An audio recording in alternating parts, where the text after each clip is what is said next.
Hello, world. Good morning, namaste, and Nisam Bulavinaka from Sydney, Australia.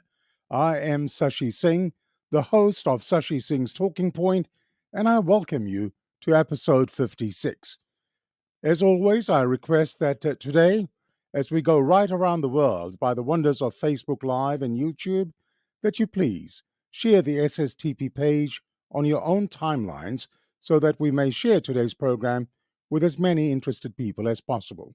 And to ensure that you receive instant notifications of all future programs, please like the SSTP page and follow us if you're not already doing so. Welcome to the Thinking People's program, Sashi Singh's Talking Point, live on Facebook and on YouTube. However, before I welcome my colleague Nikhil Singh, let me make this important announcement as well. Sashi Singh's Talking Point, SSTP, recognizes that questioning, constructive arguments, and opinions are part of conversation, but posts with aggressive personal attacks, profanity, name calling, swearing, defamatory in nature, and or threatening will be removed immediately, and offenders will be blocked from being a part of the SSTP program. So let's observe these rules and enjoy the program. You can all make your comments in a very positive manner without resorting to profanity, etc. Unfortunately, last week we had to get rid of a few people, and I don't like doing that, but we must once it starts getting nasty. Well, let me tell you, we don't have a chief guest. However, we have a good program in store for you.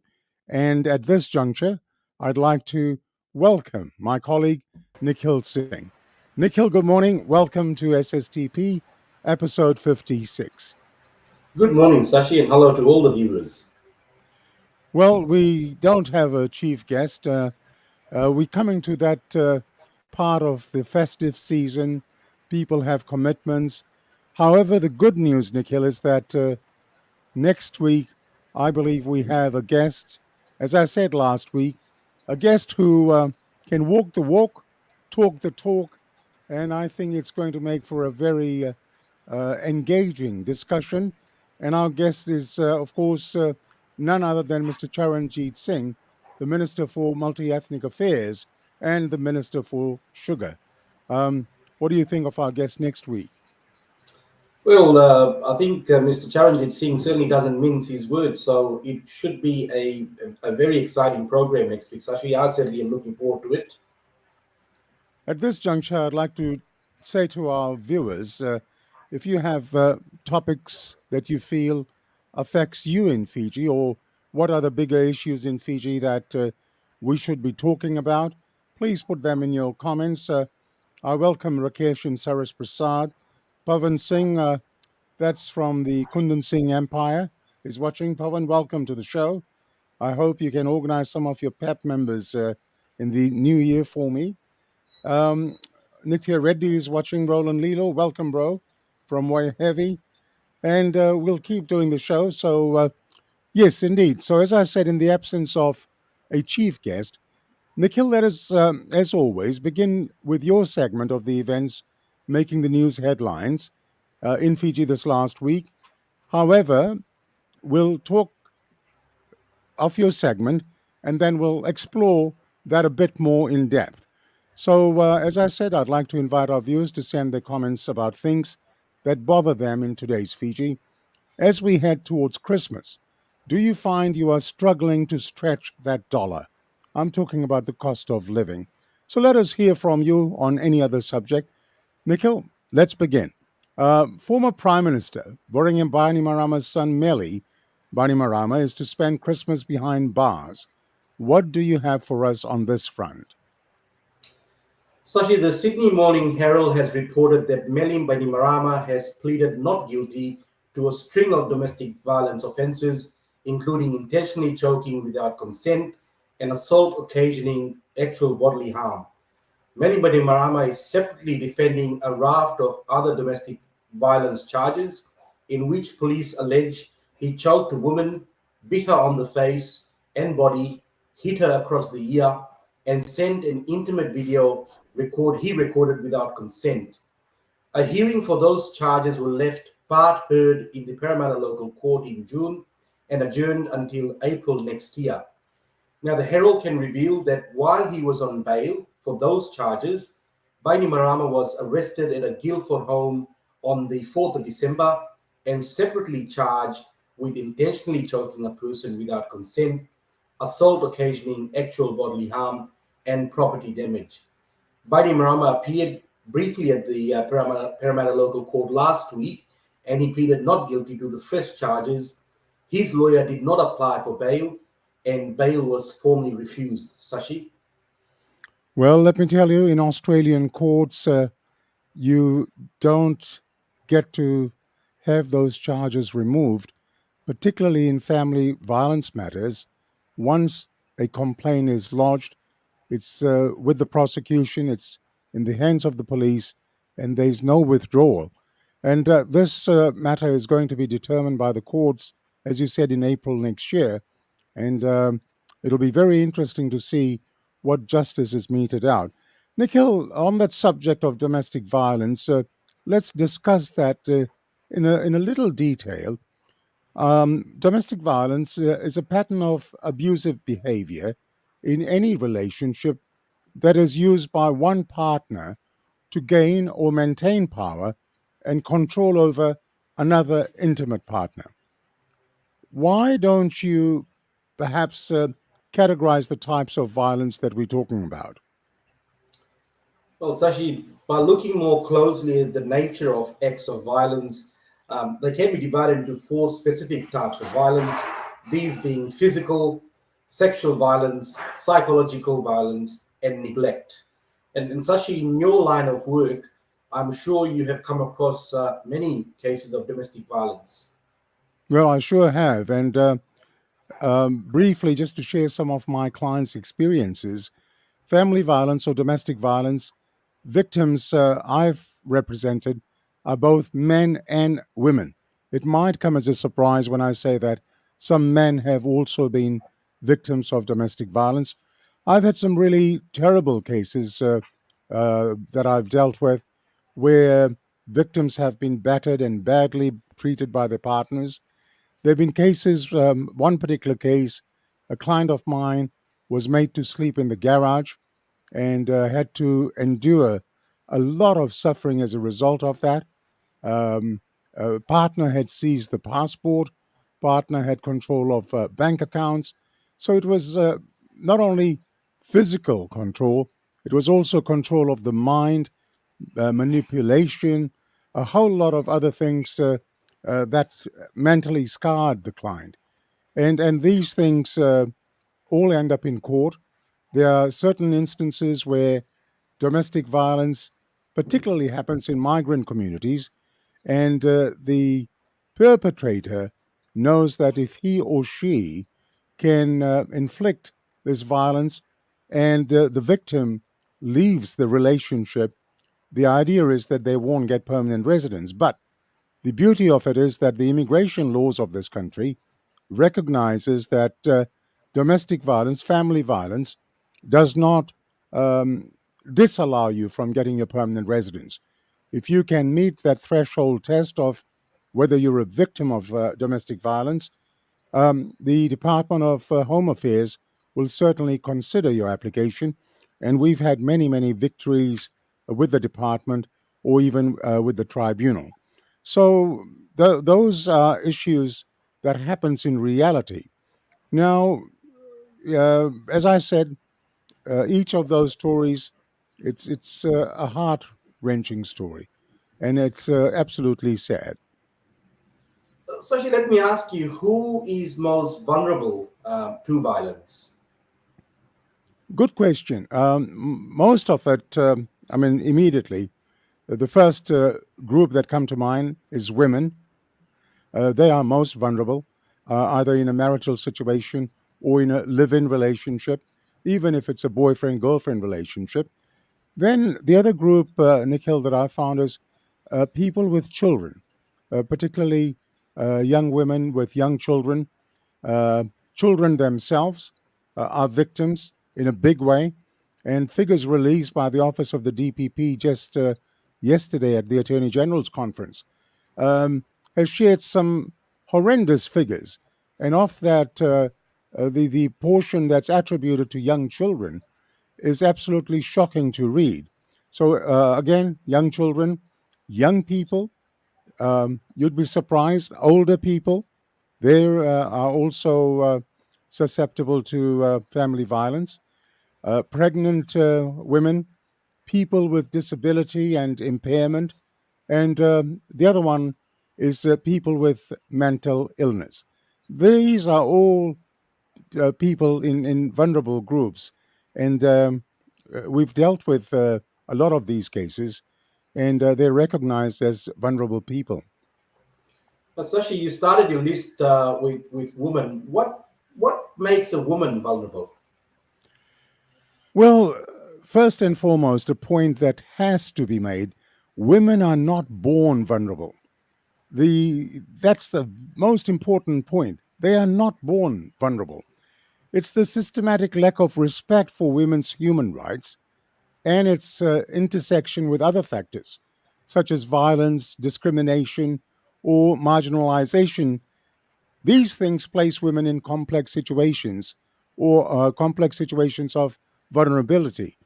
Now, if you are a victim of family violence, what I'd like to do at this juncture, Nikhil, is do a quick exercise to determine if as a viewer watching this program today, if you think you may be a victim, I want to do a little quick test. And you at home, if you answer yes to any of these questions, then you'll find out what your relationship is like. So, to figure out if you're in an abusive relationship, answer these questions. Do you feel afraid of your partner much of the time? Do you avoid certain topics out of fear of angering your partner? Do you feel that you can't do anything right for your partner? Do you believe that you deserve to be hurt or mistreated? Do you wonder if you're the one who's crazy? And do you emotionally feel numb or helpless? Now, if you've answered yes to any of these questions, you are in an abusive relationship. Nikhil? And Sashi, if I can take you to the next sort of part of the exercise is which deals with your partner's belittling behavior. Again, to the viewers, does your partner humiliate or yell at you? Does your partner criticize you and put you down? Does your partner treat you so badly that you are embarrassed for your friends or family to see? Does your partner ignore or put down your opinions or accomplishments? Does your partner blame you for their own abusive behavior? And does your partner see you as a property or a sex object rather than as a person? Well, obviously, if you've said yes to any of those questions, you are in an abusive relationship. Another set of questions that you must go through in your head: does your partner have a bad and unpredictable temper? All of a sudden he just goes into a rage, or she goes into a rage. Does your partner hurt or threaten to hurt or kill you? What about does your partner threaten to take your children away or harm your children or threaten to commit suicide if you leave? Does your partner force you to have sex and destroy your belongings? If you have answered yes to any one of these, well, you are in an abusive relationship. And one more, Nikhil, I believe you've got some other pointers there. Yes, Sashi, this is the last set of questions, and this deals with your partner's controlling behavior. Again, does your partner act excessively jealous and possessive? Does your partner control where you go or what you do? Does your partner keep you from seeing your friends or family? Does your partner limit your access to money, the internet, phone, or car? Does your partner constantly check up on you? Sashi? Well, yes, indeed. And these are questions, if you've answered yes, then I'm afraid you are a victim of family violence, domestic violence, and you should really seek help. Nikhil, what are we doing here in Australia to assist victims of family and domestic violence? Sashi, can I first share some stats from a study by the union movement on the time it takes for a domestic violence victim to escape a violent relationship and seek a safe environment? I think firstly, we need to know that every week a woman is killed as a result of domestic and family violence. The stats point that 800,000 women will experience domestic violence this year. It takes 40 hours to find potential rental properties. So when I talk about escaping from a violent relationship, finding a safe space, 40 hours to find potential rental properties, 6 hours to pack up kids' clothes and toys, 8 hours to find school and organize childcare arrangements, 16 hours to talk to supporting groups, teachers, and counselors, 8 hours to change bank accounts and financial arrangements, 16 hours to go to Centrelink and apply for or make changes to personal benefits, 3 hours to meet with police, 6 hours to meet with solicitors, 3 days to apply for protection orders and attend court. Now, these are just some of the things that needs to be done, especially when a person is experiencing domestic and family violence. With what I've just shared, that's just under 150 hours that it's needed, Sashi. Now, how does someone who works full time or even part time deals with all of this? Often the expectation can be that you dip into your annual leave, long service leave, or even sick leave to attend to what I've just shared. But these leave types I've just mentioned is not for that. Annual leave is for you to take a break, go on a vacation. Sick leave is for when you're sick. So the union movement in Australia had started a campaign for a set of paid leave to be legislated to assist workers experiencing domestic and family violence, Sashi. And I'm very pleased to announce that, share rather, that in February this year, the National Employment Standards, the NES, which sets the minimum conditions, were amended to include universal access to 10 days of paid family and domestic violence leave. The Albanese government moved on this after the campaign by the union movement and legislated to give access to 10 days of paid leave to family and domestic violence victims. And this is also accessible to casuals. As we know, the casuals don't have some of the same benefits as if you're a full-time or part-time employee, but casuals have got access to that. So actually, in addition to these 10 days as a minimum set of leave, what is also happening is that number of employers and employee groups, including the union, through collective bargaining, have managed to enshrine in their collective agreements domestic family violence leave, which is uncapped, unlimited. So we've got a number of employers in Australia that actually offer that, and that's been through a process of negotiation in collective bargaining. And I also want to highlight that Australia is among the first group of countries in the world to ratify the ILO Convention 190, and that deals with violence and harassment at the workplace. The landmark convention recognizes every worker's right to be free from all forms of violence and harassment at work, including gender-based violence and harassment. Sashi, I understand Fiji has also ratified ILO Convention 190. Yes, indeed, they have. Well, we'll move on, but before I move to the next subject, Nikhil, I believe it's important to give our viewers the helpline numbers. In Fiji, there's a National Domestic Violence Helpline, National Domestic Violence Helpline, and you can phone 1560, 1560, free of charges, and it's a 24 hours, 7-day service.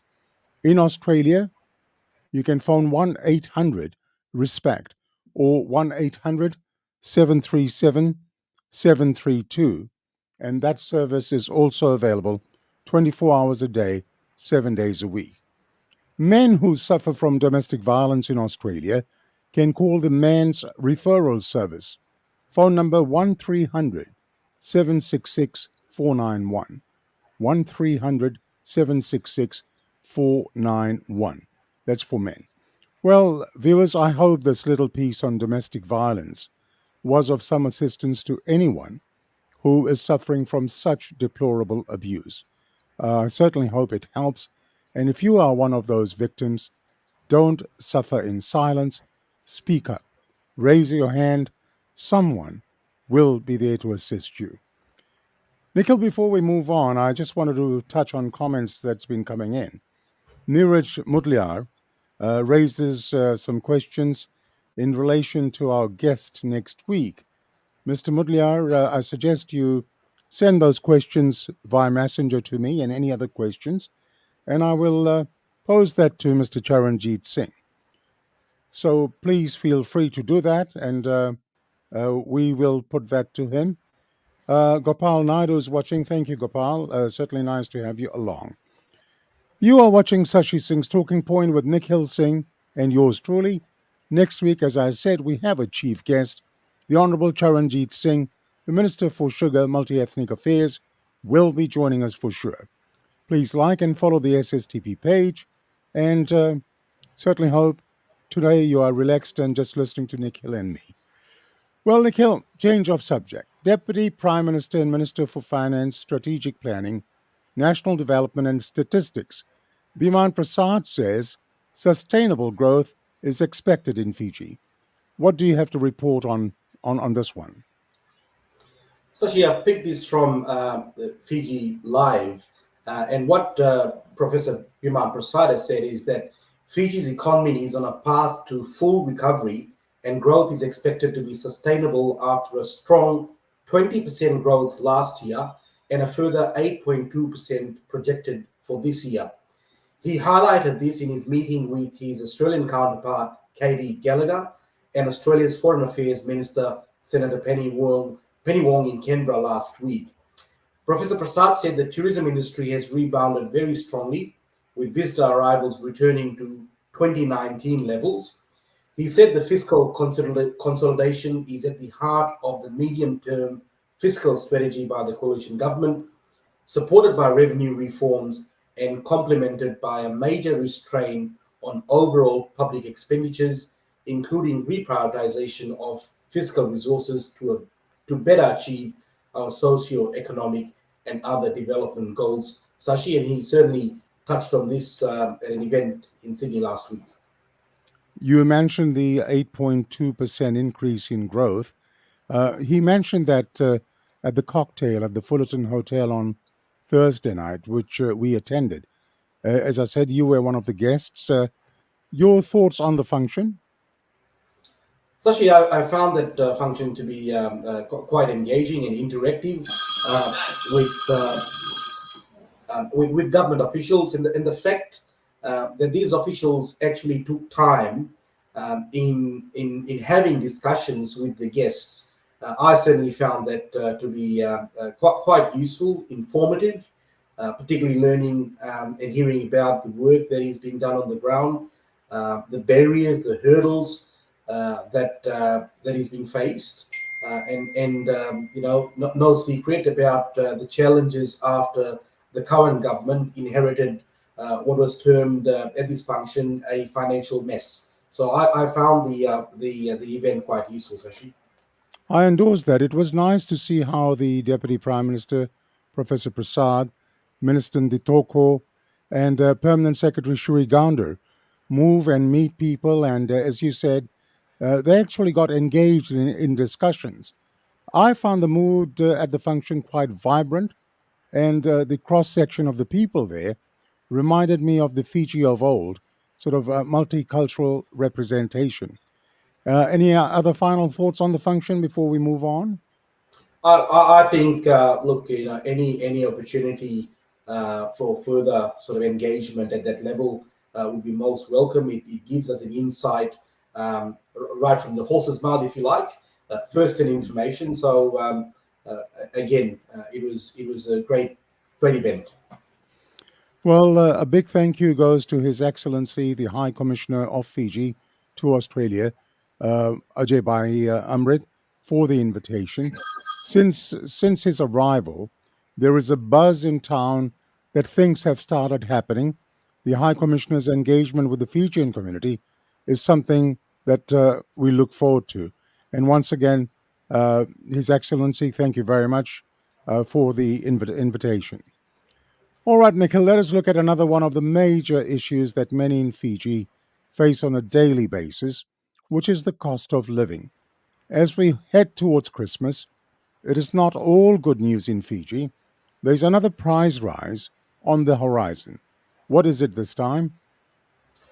Well, Fiji Village has reported, Sashi, that people will need to pay more when purchasing normal flour as the price has increased by 4% from yesterday. Flour is a staple in Fiji.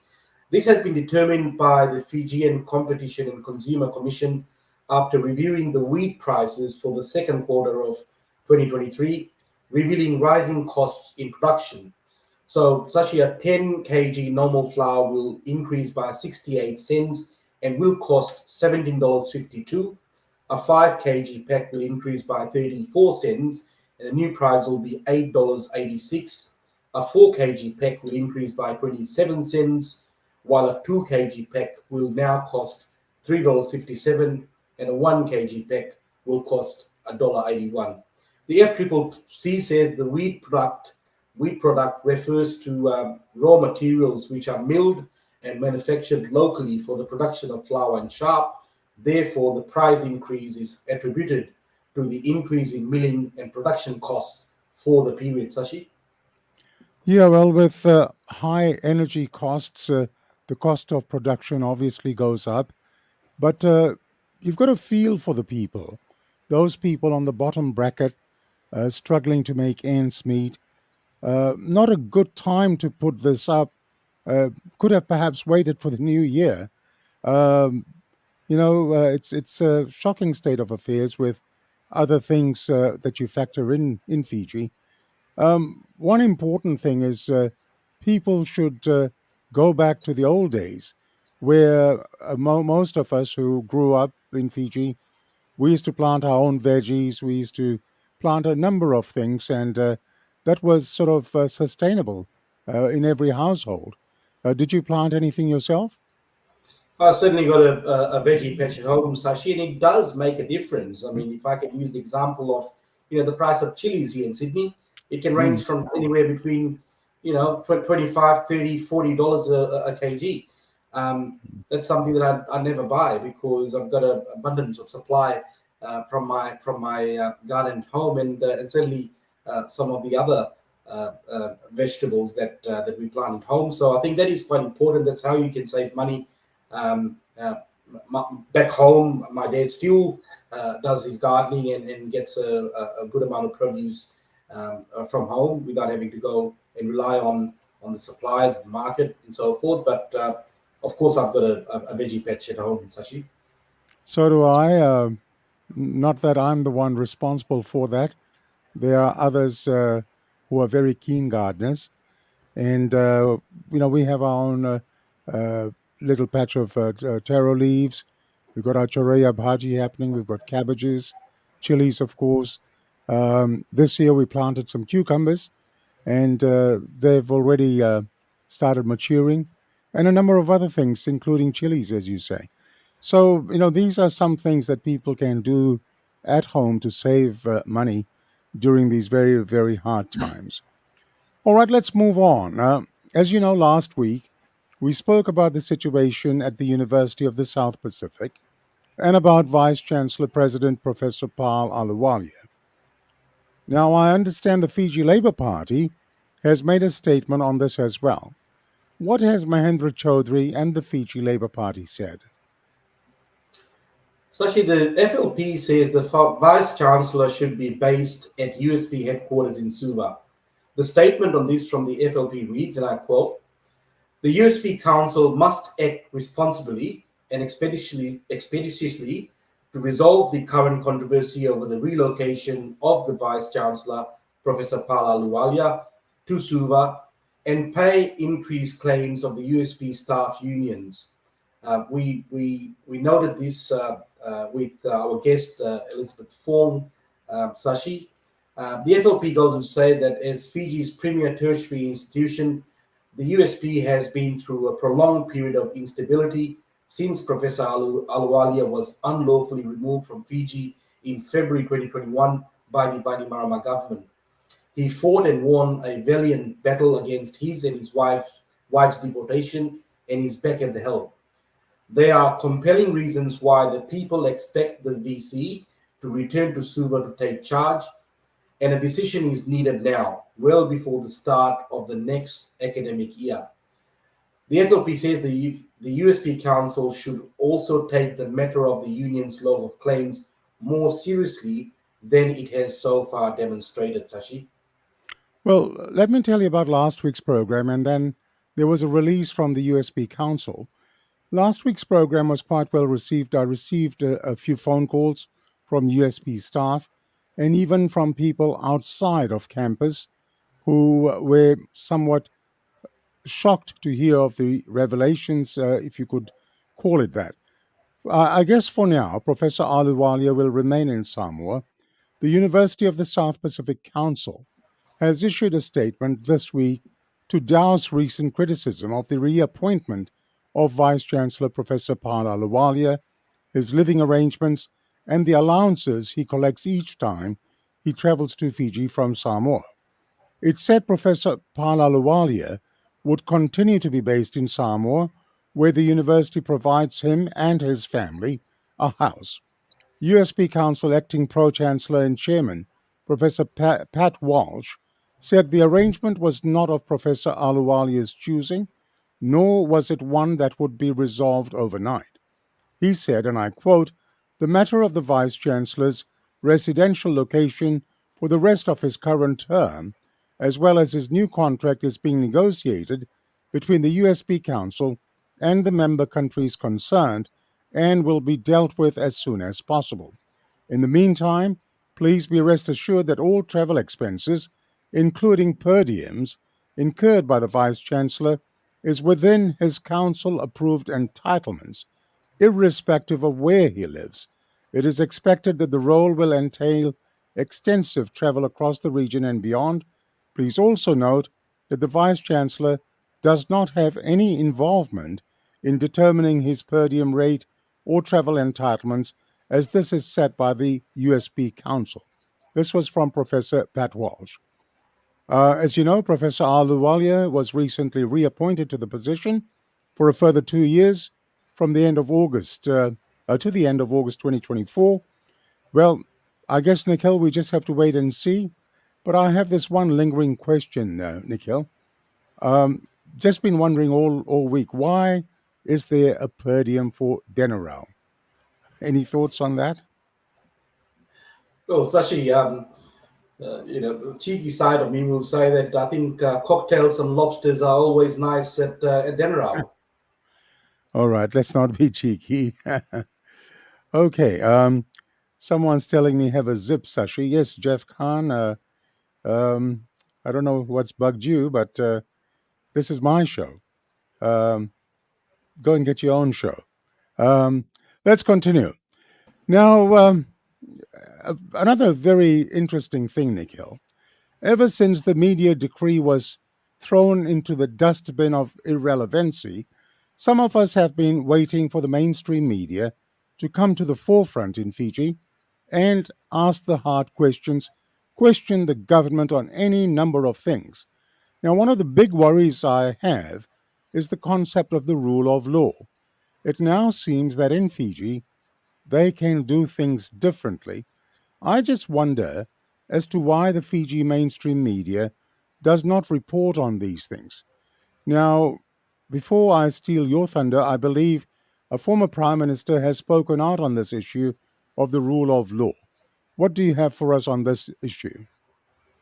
Yes, Sashi, again, I've taken this from a statement by former Prime Minister Mahendra Chaudhry, and he says the coalition government's failure to rectify a number of unlawful judicial appointments that have come under heavy criticism from members of the public raises serious questions of good governance and accountability. He said it shows an alarming disdain for the rule of law, not to mention the state of administration of justice in our country. One may well ask, are we returning to the days of dictatorship? Chowdhury says the appointments of Ali Pathe as appeals court judge and John Rambuku as the acting DPP have been questioned by the Fiji Law Society as well as Labour and other parties as, as unconstitutional and thus unlawful. Any decisions they make in this capacity could be challenged as unlawful and null and void. Equally disturbing, Chowdhury says, is the case of the Chief Registrar, Tomasi Banivalu, who continues to hold office despite pleading guilty to a charge of drunken driving. Although he pleaded guilty, he was not convicted by the magistrate for what Chowdhury says, for fear he could lose his job. Surprisingly, the unlawfully appointed DPP has not seen it fit to appeal the ruling. Our worry today, Chowdhury says, is the absolute silence from the coalition government on the issue. He asks why. Is it because they just want to have it their way, regardless of the law? He says all three parties in the coalition government had campaigned vigorously on lofty promises to return the nation to democracy and the rule of law. Instead, we appear to be returning to a state of dictatorship similar to that under Fiji First, Sashi. Yes, and when it comes to the rule of law, um, the Constitution is the supreme law of the land. Let's not forget that. Yet, since the coalition government has come in power, it seems that the rule of law is being flouted in a number of ways. Now, I ask a question: is there really a separation of powers between the legislature and the judiciary? Is the criminal justice system being tampered with? Why are there delays in establishing the tribunal to hear allegations of abuse and allegations of misbehavior against certain people, such as the former DPP, Christopher Pride? Um, SSTP is looking at inviting a constitutional expert on the program early next year to unpack the fact from fiction when it comes to the Constitution. Now, some in the current administration think that they can go to court and declare the 2013 Constitution null and void. I say to them, go and read the Constitution to see how you can change the Constitution. As I said, the 2013 Constitution is the supreme law in Fiji. It is not unlawful or illegal, as some say. Even the current government and the opposition swore allegiance to the Constitution last December before taking office. I say go and look at Chapter 11 of the Constitution, which deals with the amendment of the Constitution, and in particular Clause 6, that speaks of the referendum that needs to have three-quarters of the total number of registered voters in favor of the bill. I wish the current Attorney General, the Honorable Siromi Turanga, can reappear on SSTP to explain his thought processes on the rule of law and the separation of powers. A number of questions to be asked there. Don't forget, Siromi Turanga did appear before the elections. Hopefully, he can reappear. After the elections, I sent him an invite, and he sought time out.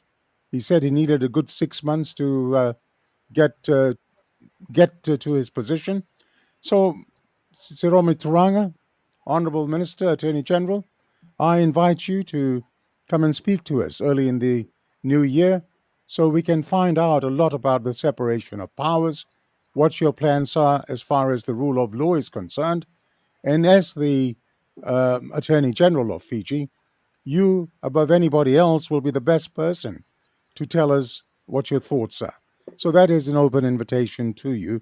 And in terms of the rule of law, Nikhil, um, in terms of blog sites, just a couple of blog sites have been hitting this home. Grub Sheet comes to mind, Fiji Leaks comes to mind, and I find it strange that somebody in Fiji does not ask the hard questions of the Attorney General, for instance. Your thoughts? That's a valid point, Sashi, and I think we need to actually dig deeper into what sort of advice did the Prime Minister get before making his some of his appointments, and the same in the judiciary? But I'm going to be careful of what we say about the judiciary. But certainly the advice that has been received by or been sought by the Attorney General and the Prime Minister in making some of these appointments. There was a classic backflip, as you recall, when the Prime Minister went ahead and made some announcements about a new Attorney General and so forth, and that did not eventuate. But it certainly points to uh, the advice, and whether that is good advice or something that will create problems in future. Let me just address some of the comments coming through, Nikhil, and I'd like to answer to some of the suggestions or points made. Peter Patel says it's all about money. That's why the media takes sides of the government. That's a thought that a lot of people have, Peter. And of course, it's about that advertising dollar. Appeasement is the word that comes to mind. And it's a commercial venture that will want to have that advertising government dollars. Um, she also says that Chaudhry is the only person that is questioning FFP's dead men walking. All right. Now, Petro Tuini Rarama writes, can Mr. Nakarawa Salesi be invited to clear out doubts before AG? Petro, let me tell you, I have been in touch with Mr. Nakarawa. He was very busy at the university exam times, and he has willingly said that he's going to appear, and I look forward to having him as one of my first guests in the new year. Mark McElrath writes, Sashi, can we get Wiley Clark from the Law Society on here for an interview? Mark, let me tell you, I've been in touch with Wiley. We've exchanged emails. A couple of weeks back, he was going overseas, and Wiley will be coming on the program. He has assured me he will, and I look forward to talking to him. There's a lot of dissection we need to do with people in the know. And Wiley is certainly one of those invitees that I have very high on my list. Mark, we will follow that up. I hope the new year, these guys relax, they can come on the show and talk to us and share their wisdom, their concerns with the rest of the viewers. What do you think, Nikhil, of a line of those guests if they appear? That again will be a very exciting lineup, and I think my good friend Mark should also think about appearing as well. Yeah, I mean, there's a number of things in the business sector that can be raised, and you're not trying to score a free burger there, are you? All right. No, not at all. Um, and I'm sort of hoping that if we can get a good lineup of guests next year, it'll make for exciting times. And as I mentioned a couple of weeks ago, I have been assured that the Prime Minister, Honorable Siti Veni Rambuka, will appear in the new year in one of the first programs. And that is something that I look forward to because there is a lot to be discussed with the Prime Minister. And, let's talk about his captain's call. Let's talk about the premature announcement that he made of the reshuffle and how that was reversed very, very quickly. And there's a number of other things as well that we can talk about. So, as I said, Mr. Turanga, if you're listening, I will certainly welcome you to come on SSTP to explain your thought processes on the rule of law and the separation of powers, and more on the matter of the rule of law in the new year. Fingers crossed, nothing goes wrong in between the Christmas break, and that we can come back and talk about the rule of law. All right, Nikhil. Recently, we reported on the number of doctors and nurses leaving Fiji for greener pastures abroad. This time around, there are more startling figures regarding the civil service. What can you report on this subject? Sashi, the Fiji Times has reported that the Fiji Public Service Association, it's a union for civil servants, they claim that just under 900 civil servants have left the civil service between January to July this year due to a stagnant wage rate. The FPSA says it's equally disturbed that the government can't settle its log of claims for a 10% pay rise from 2022. The FPSA's General Secretary Judith Kotombalavu said the Ministry of Civil Service appears to be in a deep slumber, putting the FPSA's demands in limbo. She said the association submitted its log of claims due to the rising cost of living, which has increased to a level that was never experienced before. She said this has put enormous pressure on the purchasing power of their low income members, unlike the wealthier sections of the society.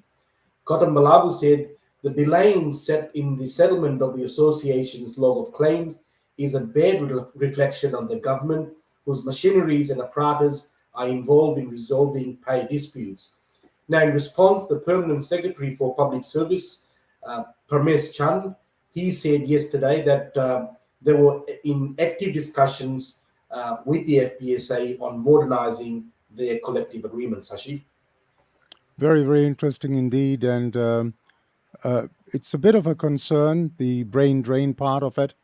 And we've discussed this a couple of weeks as well, a couple of weeks ago, about what can be done to keep those skilled workers in Fiji. And a lot more thought needs to go into that. Before we conclude, Nikhil, I just wanted to touch on another story, and that was the Prime Minister's address yesterday at the 25th Attorney General's Conference 2023 at the Sheraton Resort and Spa in Nandi. Uh, the Prime Minister announced that the Law Reform Commission is being re established for the third time and will be fully operational by next year. Mr. Rambuka said that the Attorney General and his team will work efficiently and timely on this, while the governing legal practice is also being reviewed, which was recently approved by government. He says the 2009 promulgation did not allow the legal professional to speak. However, he will never do that, as lawyers are responsible for being the change agents of the society and to challenge injustices. Mr. Rambuka says lawyers and other professionals related to the field have a part to play in advancing their clients' interest.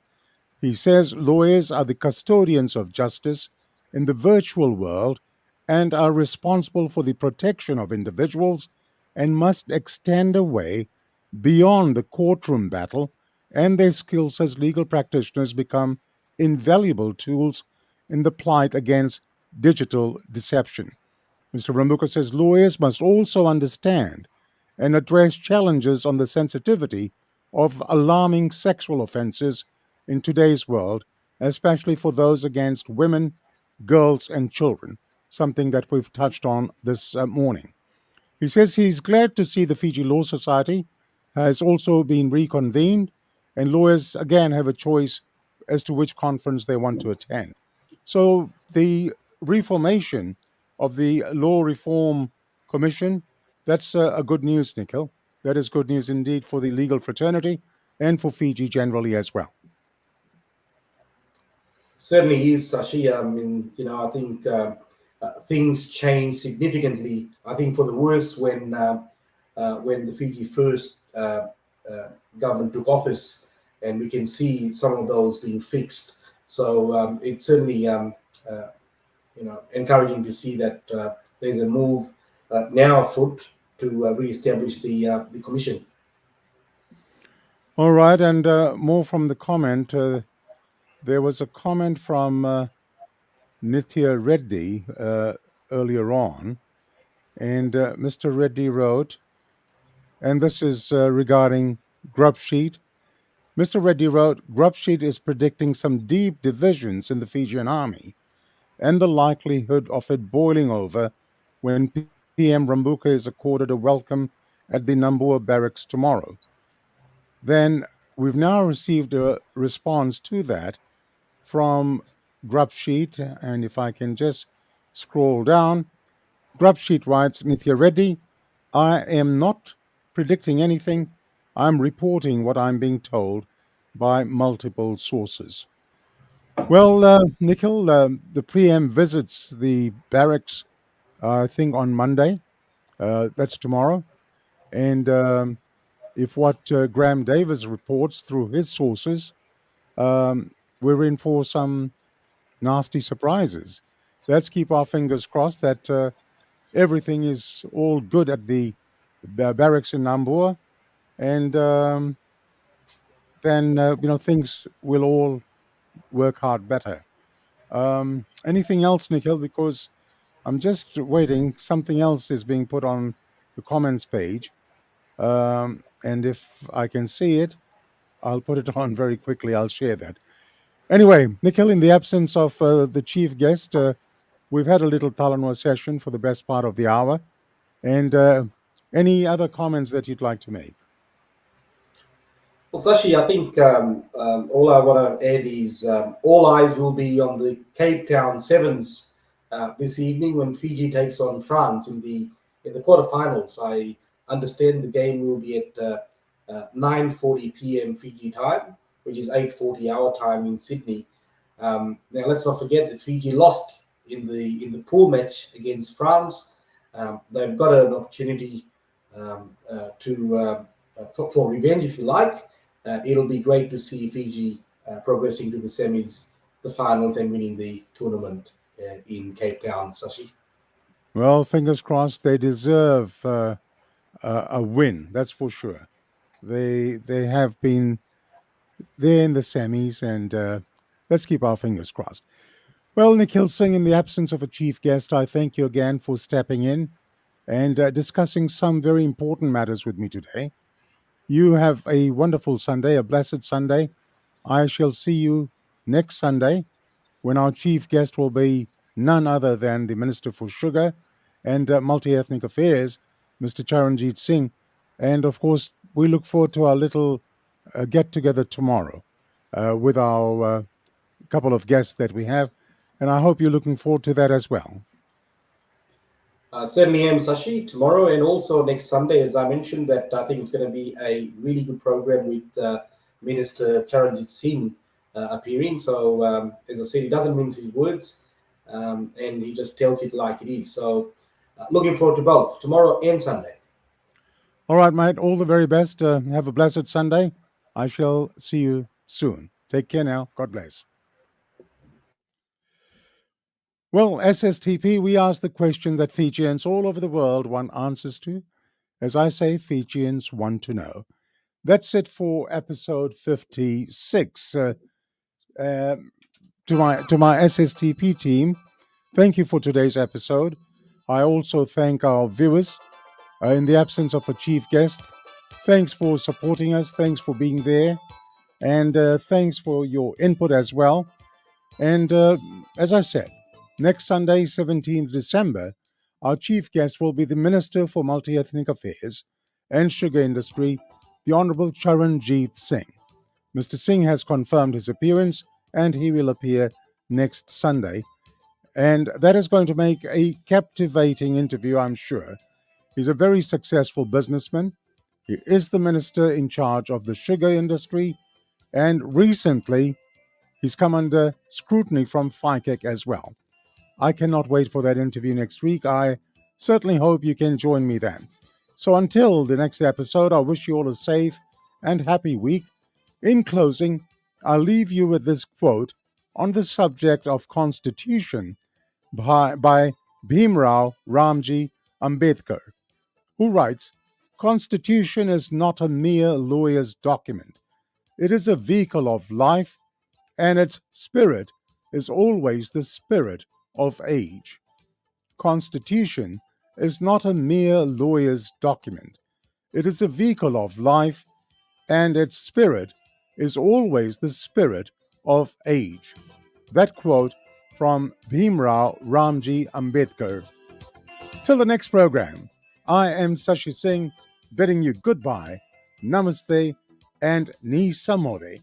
Goodbye, world.